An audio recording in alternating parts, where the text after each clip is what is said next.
Bonjour et bienvenue dans cette nouvelle publication. Vous avez déjà constaté que Power BI était parfois lent. Le problème ne vient peut-être pas de vos données, mais de vos transformations. Dans cette vidéo, vous allez explorer deux façons de faire exactement la même chose. La première approche est une approche classique de Power Query qui comprend la sélection de données, la transformation de données, la fusion de requêtes, tout ça qui vient démultiplier les étapes. Puis vous allez voir une approche avec un script SQL directement inséré dans Power Query. Les deux approches donnent exactement le même résultat, mais ne génèrent pas du tout la même performance. Nous allons comparer ça ensemble tout de suite.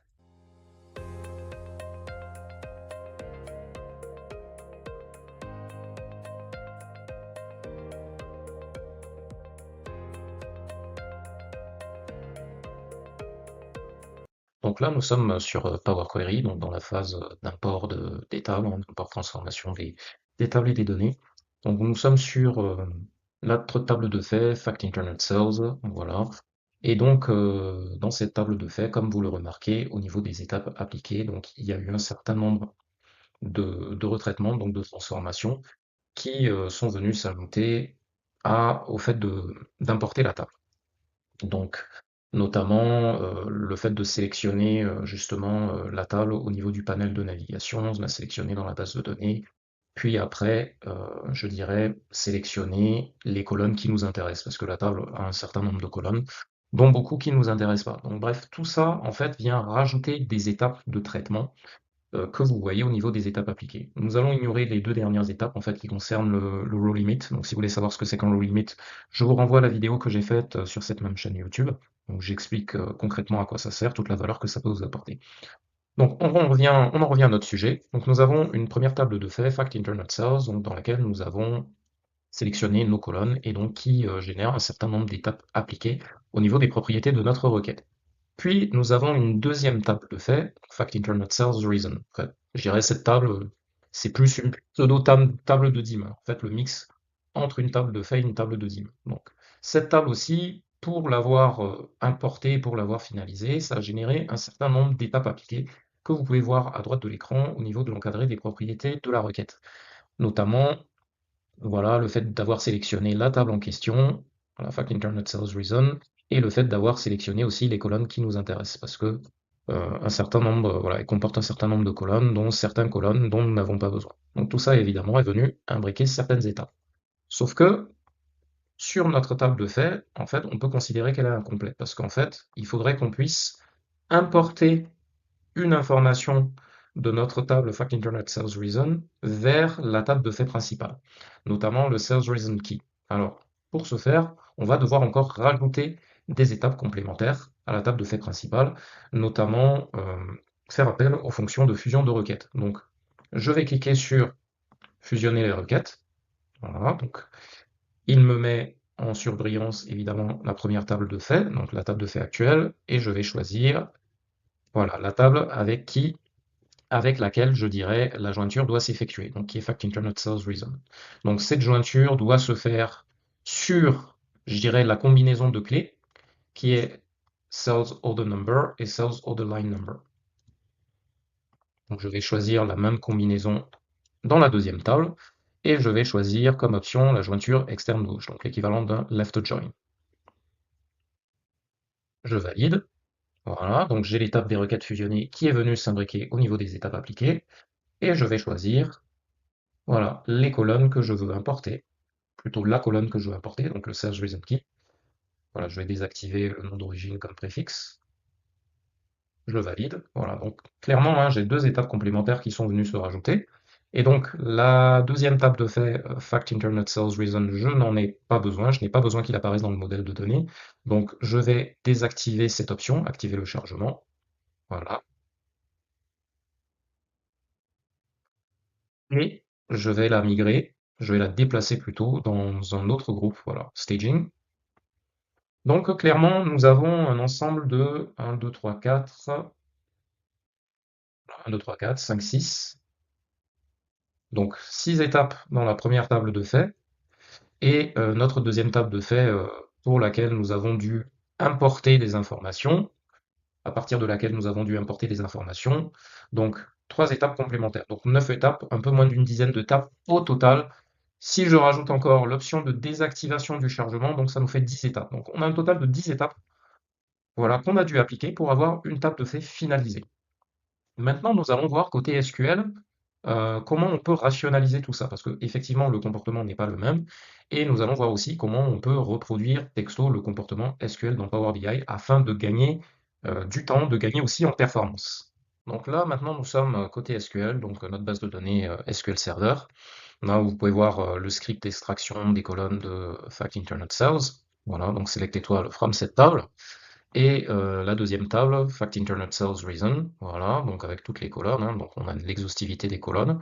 Et en fait, idéalement, il faudrait qu'on combine les informations dont on a besoin issues de ces deux tables pour avoir notre table de fait principale. Donc j'ai un script qui est déjà prêt, voilà, où j'ai extrait, je dirais, les colonnes de la table de fait principale, Fact Internet Cells, et je dirais l'information en provenance de Fact Internet Cells Reason. Voilà. À travers cette clause SQL, voilà. Donc select, j'ai tous mes champs, voilà, avec certains préfixes en référence aux tables. Donc from ma table de fait principale que j'ai préfixée F1, left join, donc la jointure externe gauche, donc Fact Internet Cells Reason préfixé F2, avec la clause de jointure. Donc le left join se fait sur la combinaison de deux champs, donc une clé composée de deux champs qui est Cells Order Number et Cells Order Line Number. Donc ce script, en fait, il me permet d'avoir, je dirais, en une seule exécution, finalement, la table de fait qui m'intéresse. Donc, dans un script SQL, je n'ai pas besoin d'avoir toutes les étapes appliquées qu'on peut observer dans Power BI, dans Power Query, pour avoir notre table de fait finalisée. Ben, vous savez quoi? On peut reproduire dans Power Query, on peut mettre exactement le même script SQL qui nous a permis d'avoir cette table de fait finalisée. Donc, c'est ce qu'on va faire tout de suite. Donc, je sélectionne tout mon script, voilà, je le copie, et je vais venir dans Power Query pour le coller. Donc là, nous sommes de retour sur Power Query. Voilà, donc j'ai appelé une deuxième requête. Donc là, la table de fait sur laquelle on était, je l'ai suffixée old, Fact Internet Cells old, voilà, pour ne pas m'en mêler les pinceaux. Et donc j'ai ouvert une deuxième requête nommée Fact Internet Cells. Pour l'instant, on est à l'étape de la source pointage de la base de données SQL Server. Voilà, donc je disais qu'on pouvait coller le script SQL qui nous a permis d'avoir la combinaison de nos deux tables, Fact Internet Cells et Fact Internet Cells Reason. Donc pour ce faire, on va cliquer sur la roue dentée de l'étape source dans les étapes appliquées.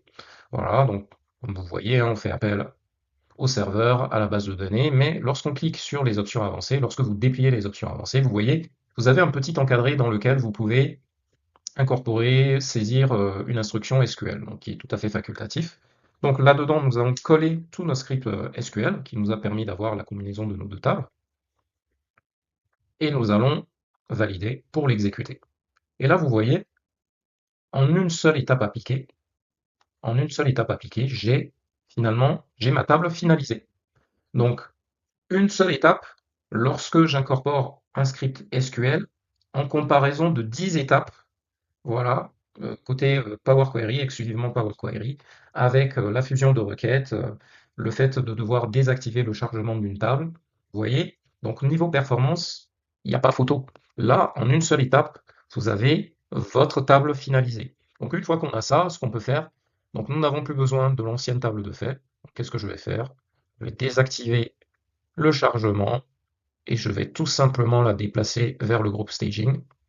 Et là, on peut maintenant fermer et appliquer les étapes.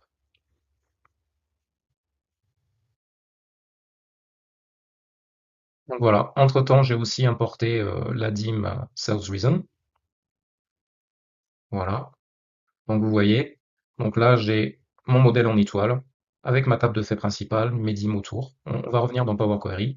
Je vais vous montrer ce que j'avais mis justement pour importer toutes les informations de Sales, de DIM Sales Reason.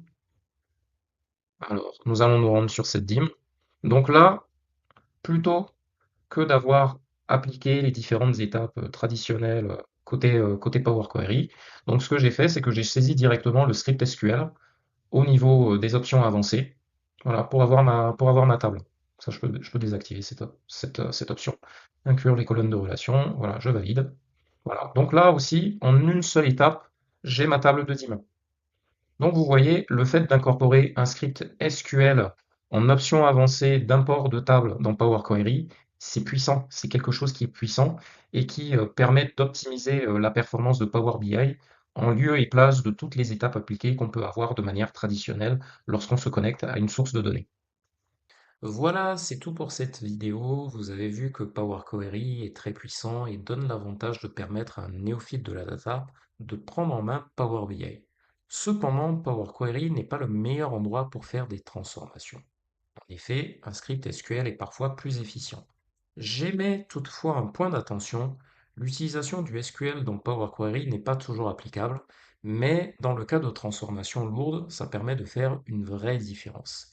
Si cette vidéo vous a plu, n'hésitez pas à mettre un petit like. J'en profite pour vous annoncer la disponibilité d'un e-book que j'ai rédigé dans lequel je vous décris 5 fondamentaux de Power BI pour concevoir des dashboards plus performants et ce sans nécessité d'expertise technique.